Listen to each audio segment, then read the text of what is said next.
আজি আপোনাক অকণমান নষ্টালজি কৰিব বিচাৰিছো। আপোনাৰ বাৰু মনত আছেনে 80-90 দশকত চৰ্চিত বাজাজ স্কুটাৰখনৰ কথা, যিখন বাহনত উঠি আপোনাৰ পিতৃয়ে আপোনাক লৈ গৈছিল বিদ্যালয়লৈ, বজাৰলৈ অথবা আত্মীয়ৰ ঘৰলৈ।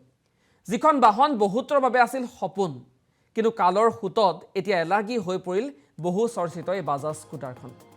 বিজ্ঞান প্ৰযুক্তিৰ আগ্ৰাসনত বহু নতুন নতুন বাইক, মটৰচাইকেল ইত্যাদি ওলাল, আৰু হেৰাই যাব ধৰা বাহনখন কিন্তু এতিয়াও বহু লোকে সযতনে ৰাখি থৈছে ঘৰৰ বাৰান্দাত। কোনোবা একো কেজিৰ দৰত বিক্ৰী কৰি দিলে কাভাৰী, কিন্তু সামগুৰিৰ গুণমণি বৰা নামৰ লোকজনে বৰ আতুম টুকাৰিকৈ ৰাখিছে এই বাহনখন। সামগুৰিৰ পৰা অভিজিত বৰা এটা প্ৰতিবেদন আগবঢ়াইছে।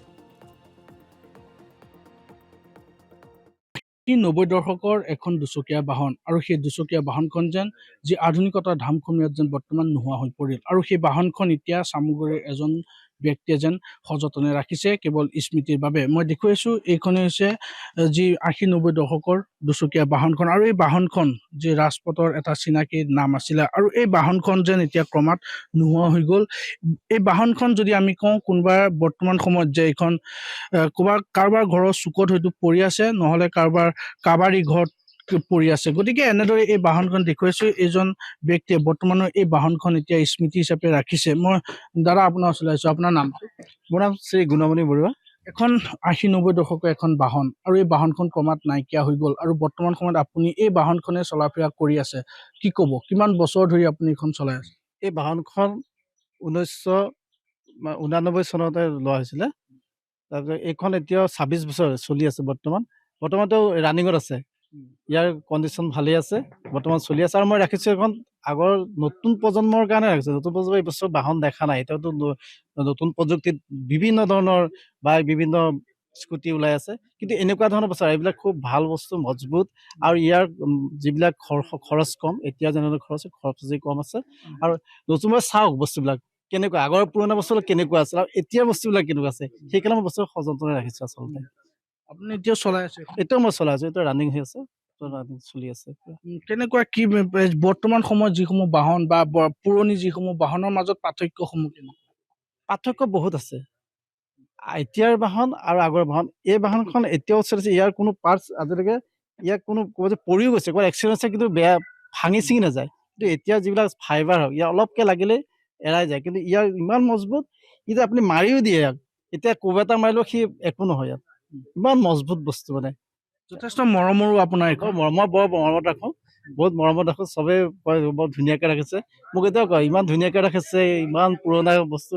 বহুতে কয় এতিয়াও আপুনি এইখন চলাই আছে, কিন্তু মই এইখন বছৰ খুব ভাল পাওঁ, খুব ভাল লাগে, মানে এতিয়া সেইকাৰণে মই ৰাখিছোঁ এইখন আচলতে। কিমান দূৰ গৈছে আপুনি এইখন লৈ পেলাই? মই এইখন লৈ কলিয়াবৰ গৈছোঁ, ইফালে নগাঁৱলৈও গৈছোঁ, গৈছোঁ। কি ক'ব নৱপ্ৰজন্মই যিহেতু কৈছে যে নৱপ্ৰজন্মই আজিৰ দিনত এনেকুৱা ধৰণৰ স্কুটাৰ বা সদ্যহতে এখন স্কুটাৰ বুলিয়ে কয়, গতিকে চাবলৈ নাই বা পাবলৈ নাই। কোনোবাই হয়তো কাৰোবাৰীক বিক্ৰী কৰি দিছে, হয়তো কাৰোবাৰ ঘৰৰ চুকত পৰি আছে। কি ক'ব নৱপ্ৰজন্মলৈ? কি আপুনি? মই নৱপ্ৰজন্মক আহ্বান কৰোঁ যে পুৰণা অল্ড ইজ গল্ড, এটা কথা আছে, অল্ড ইজ গল্ড।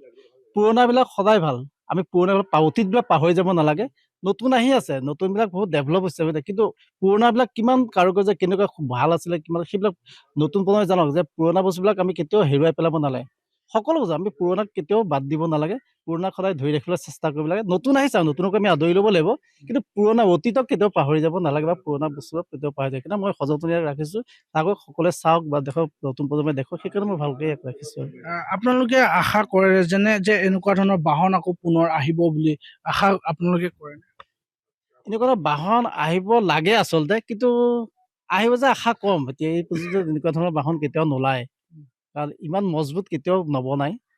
গতিকে আহিব বুলি ইমান আশা কৰিব নোৱাৰোঁ।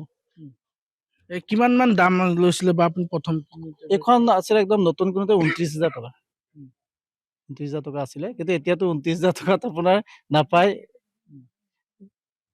নিশ্চয়কৈ ক'ব লাগিব যে আমি কৈছো ইতিমধ্যে আধুনিকতাৰ ধামখুমীয়াত বৰ্তমান সময়ত নোহোৱা হৈ গ'ল এই বাহনসমূহ, এই দুচকীয়া বাহনসমূহ, যাৰ আজিৰ দিনত দেখিবলৈ পোৱা যায় যথেষ্ট প্ৰযুক্তিৰ, যথেষ্ট বিজ্ঞানসন্মতভাৱে কিবা বাহন ওলাইছে, কিন্তু তাৰ সমান্তৰালকৈ এইসমূহ বাহন কিন্তু যথেষ্ট মৰমৰ আছিলে। এটা সময়ত ৰাজপথতে বা প্ৰতিগৰাকী ব্যক্তিৰ হাততে এনেধৰণৰ এখন বাহন আছিলে, আৰু যথেষ্ট মৰমৰ, আৰু এই বাহনখন এতিয়া এইগৰাকী ব্যক্তিয়ে মৰমত ৰাখিছে।